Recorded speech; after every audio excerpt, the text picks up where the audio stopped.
ओम नमो भगवते वासुदेवाय। स्वागत है आप सभी का हमारे चैनल पर। आज है 25 मई 2026 और आज ज्येष्ठ अधिक मास के शुक्ल पक्ष की दशमी तिथि है और इस दिन हम गंगा दशहरा के रूप में मनाते हैं। आप सभी को गंगा दशहरा की हार्दिक शुभकामनाएं। कहा जाता है कि ज्येष्ठ मास के शुक्ल पक्ष की दशमी तिथि को ही माता गंगा का पृथ्वी पर अवतरण हुआ था, इसीलिए हम इस दिन को गंगा दशहरा के रूप में मनाते हैं। आज के दिन गंगा जल में स्नान करने से, गंगा माँ के दर्शन करने से और दान करने से सभी प्रकार के पापों का नाश होता है। गंगा दशहरा पर गंगा स्नान करना चाहिए और जो भी हो सके दान अवश्य करना चाहिए। दान का ये दिन है, स्नान का दिन है और आज के दिन गंगा माँ की कथा भी अवश्य श्रवण करना चाहिए। आज के इस वीडियो में हम आपको गंगा दशहरा की कथा सुनाने जा रहे हैं। अगर आपको कथा पसंद आए तो वीडियो को लाइक करके औरों से भी शेयर करिए और अगर अभी तक चैनल को सब्सक्राइब नहीं किया है तो चैनल को सब्सक्राइब करके बेल आइकन पर क्लिक भी अवश्य कर लीजिए। तो आइए शुरू करते हैं इस पावन अवसर पर गंगा माँ की कथा। एक बार गंगा माँ को उनकी बहन सरस्वती से किसी कारणवश एक श्राप मिला था। उन्होंने गंगा माँ को ये श्राप दिया था कि तुम्हें मृत्युलोक में जाना पड़ेगा और धरती पर जाकर वहाँ पर रहना होगा और सभी मनुष्यों के पापों को धोना पड़ेगा। अब धरती पर आने की बात सुनकर गंगा माँ घबरा गईं और उन्हें ये सोचकर ही घबराहट हो गई कि पापी लोग उनके जल से स्नान करेंगे और अपने पापों को वहाँ छोड़कर चले जाएंगे। वह सब मुझे अपने भीतर समाना पड़ेगा। सबके मैल धोते धोते वह परेशान हो जाएंगी। इस कारण उन्होंने बहुत ही अनुनय विनय किया माता सरस्वती से कि मुझे धरती पर नहीं जाना, मुझे ब्रह्मा जी के कमंडल में ही रहना है, जहाँ मैं आज़ाद हूँ और कहीं भी आ जा सकती हूँ। उसी समय पर एक घटना घटी। तो कहा जाता है कि हर घटना के पीछे कोई न कोई कारण अवश्य होता है। उस काल में एक बहुत ही प्रतापी और बलशाली राजा सगर राज्य करते थे। पूरी धरती पर उनकी शक्ति का लोहा माना जाए, इस कारण उन्होंने एक अश्वमेध यज्ञ करने की सोची और अपने 60,000 पुत्रों को सैनिकों के साथ प्रत्येक दिशा में उस घोड़े को ले जाने का निर्देश दे दिया। अश्वमेध यज्ञ करते समय एक अश्व छोड़ा जाता है और अगर वह अश्व पूरे विश्व का भ्रमण करके निर्विघ्न वापस लौटकर आ जाता है तो जो राजा उस अश्व को छोड़ता है वह राजा दिग्विजय कहलाता है। अब उनकी दूसरी पत्नी से एक पुत्र और था। वह एक ऋषि था और उसका नाम था असमंजस।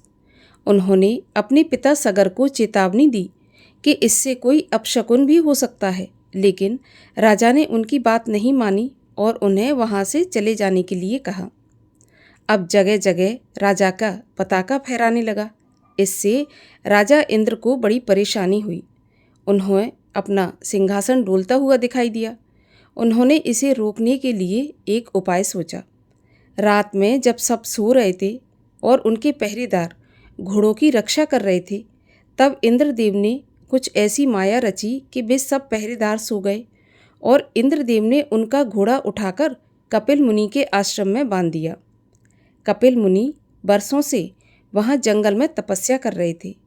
जब सैनिकों ने और उनके पुत्रों ने देखा कि घोड़ा वहाँ से गायब है तो सभी दिशाओं में वे दौड़ पड़े। तब पता चला कि वह घोड़ा तो कपिल मुनि के आश्रम में बंधा हुआ है। वहाँ पहुँचकर राजकुमारों ने बिना कुछ सोचे, बिना कुछ जाने समझे कपिल मुनि को अपशब्द कहना शुरू कर दिया। कपिल मुनि का ध्यान भंग हुआ तो उन्हें क्रोध आ गया और उनके तेज से वे सभी 60,000 पुत्र अग्नि में जल उठे और भस्मीभूत हो गए। ये खबर जब राजा सगर को पता चली तो तत्काल उनकी आकस्मिक मृत्यु हो गई। अब इस बात को जब ऋषि असमंजस को पता चली तो वे बहुत ही दुखी हुए और कपिल मुनि के आश्रम में जाकर उन्होंने बहुत ही अनुनय विनय की। उनके 60,000 भाइयों को मुक्त करने का ऋषिवर कोई उपाय बताएं, नहीं तो वे सब यहीं धरती पर भटकते रह जाएंगे। कपिल मुनि ने अपने तेज के द्वारा ये बताया कि इनको तारने के लिए गंगा माँ को धरती पर लाना पड़ेगा। एक वही हैं जो इनको तार सकती हैं, मुक्त कर सकती हैं। तब ऋषि असमंजस हिमालय पर चले गए और उन्होंने घोर तपस्या की। धीरे धीरे उनका शरीर वहाँ पर छूट गया और वह उसी बर्फ में विलीन हो गए। फिर उनके पुत्र दिलीप ने इस साधना को आगे बढ़ाया और उन्होंने तपस्या करना शुरू किया अपने पूर्वजों को उतारने के लिए, लेकिन वे भी काल कलवित हो गए और बर्फ में समा गए। जब राजा दिलीप के पुत्र भगीरथ को यह बात पता चली कि हमारे पूर्वज गंगा माँ को पृथ्वी पर लाने के लिए तपस्या कर रहे थे, तो उन्होंने भी गंगा माँ के अवतरण की कृपा को प्राप्त करने के लिए तपस्या करनी शुरू कर दी। उन्होंने ब्रह्मदेव को प्रसन्न किया। भागीरथ की घोर तपस्या को देखकर माता पार्वती ने भी गंगा को समझाया कि वह अपनी जिद छोड़ दें और पुण्य कार्य को करें। तब माता गंगा ने कहा कि मैं धरती पर उतर तो जाऊं, लेकिन मेरा वेग बहुत प्रचंड होगा, जिसे संभालना पृथ्वी के बस की बात नहीं है। तब अनायास ही बहुत सारे जीव जंतु मारे जाएंगे। इसके लिए सिर्फ महादेव ही हैं जो मेरे वेग को संभाल सकते हैं। तब भागीरथ ने महादेव से प्रार्थना की और महादेव ने प्रसन्न होकर गंगा माँ को अपनी जटा में उतार लेना स्वीकार किया। महादेव ने फिर अपनी एक जटा को खोलकर गंगा की लहरों को धीरे धीरे पृथ्वी पर उतारा। माता गंगा भागीरथ के पीछे पीछे चल पड़ी और कपिल मुनि के आश्रम में पहुंच गईं। वहां पर सगर के 60,000 पुत्रों को स्पर्श किया और उनका उद्धार किया। इस प्रकार माता गंगा धरती पर आईं और तभी से पापियों का उद्धार करती चली आ रही हैं। ऐसा कहा जाता है कि इस प्रकार माता सरस्वती द्वारा गंगा को दिया गया श्राप भी सिद्ध हो गया। और आप सुनिए श्री गंगा चालीसा। जय जय जय जग पावनी, जयत देव सर गंग। जय शिव जटा निवासिनी, अनुपम तुंग तरंग। जय जग जननी हरण अघ खानी, आनंद करन गंगे महारानी। जय भागीरथ सुरसरी माता, कलिमल मूल दलन विख्याता। जय जय जय हनु सुताग हननी, भीषम की माता जग जननी। धवल कमल दल मम तनु साजै, लख शत शरत चंद्र छवि लाजै। वाहन मकर विमल शुचि सोहे, अमिय कलश कर लखी मन मोहे। जड़ित रत्न कंचन आभूषण, हिय मणिहार हरिण तम दूषण। जग पावन त्रय ताप नसावन, तरल तरंग तंग मन भावन। जो गणपति अत पूज्य प्रधाना, तिहु ते प्रथम गंग अस्नाना। ब्रह्म कमंडल वासिनी देवी, श्री प्रभुपद पंकज सुख सेवी। 60 सहस्त्र सगर सुत तार्यो, गंगा सागर तीरथ धार्यो। अगम तरंग उठो मन भावन, लख तीरथ हरिद्वार सुहावन। तीरथ राज प्रयाग अक्षयवट, धरो मात पुन काशी करवट। धन धन सुर सर स्वर्ग की सीढ़ी, तारन अमित पितृ पद पीढ़ी। भागीरथ तप कियो अपारा, दियो ब्रह्म तब सुर सरिधारा। जब जग जननी चलो लहराई, शंभु जटा मह रहो समाई। वर्ष पर्यंत गंग महारानी, रही शंभु के जटा भुलानी। मुनि भागीरथ शंभु ध्यायो, तब एक बूंद जटा से पायो। ताते मातु भई त्रय धारा, मृत्यु लोक नभ अरु पातारा। गई पाताल प्रभावती नामा, मंदाकिनी गई गगन ललामा। मृत्यु लोक जानवी सुहावन, कलिमल हरण अगम जग पावन।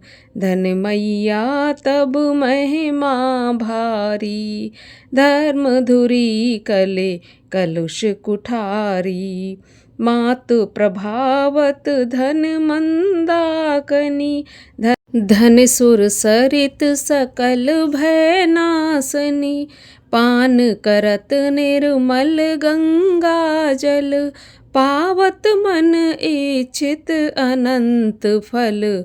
पूरब जन्म पुण्य तब जागत, तबहि ध्यान गंगा में लागत। जय पग सुर सर हेतु उठावई, तै जग अश्वमेध फल पावई।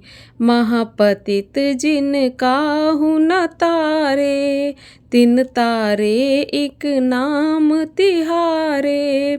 शतयोजन से जो ध्यावहीं, निश्चय विष्णु लोक पद पावहीं। नाम भजत अगणित अघनाशय, विमल ज्ञान बल बुद्धि प्रकाशय। जिम धन मूल धर्म अरुदाना, धर्म मूल गंगा जल पाना। तब गुण गुणन करत सुख भाजत, गृह गृह संपत सुमति विराजत।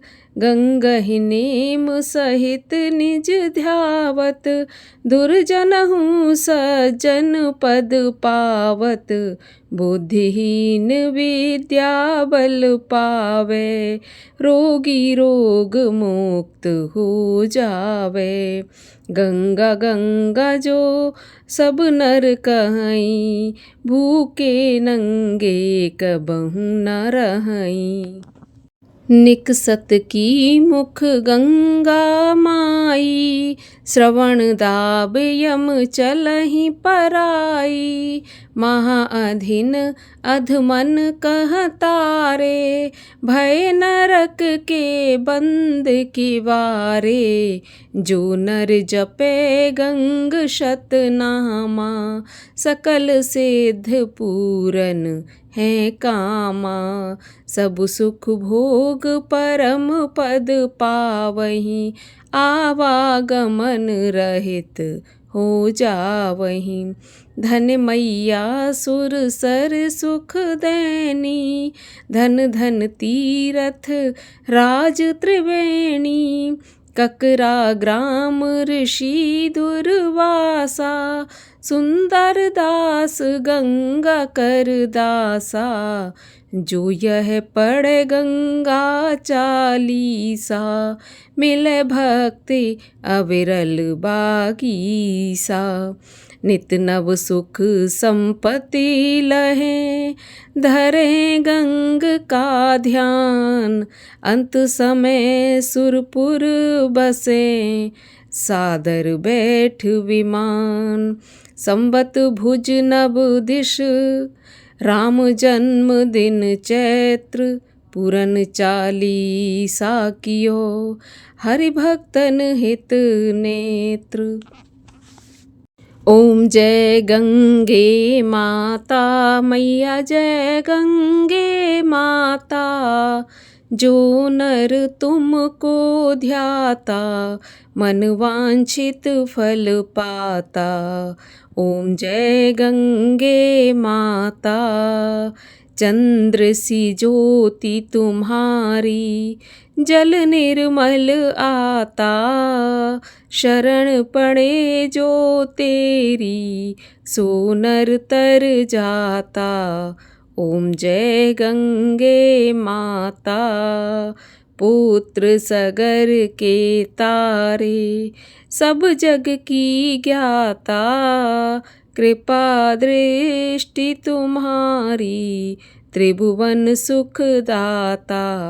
ओम जय गंगे माता, एक ही बार जो तेरी शरणागति आता, यम की त्रास मिटा कर परम गति पाता।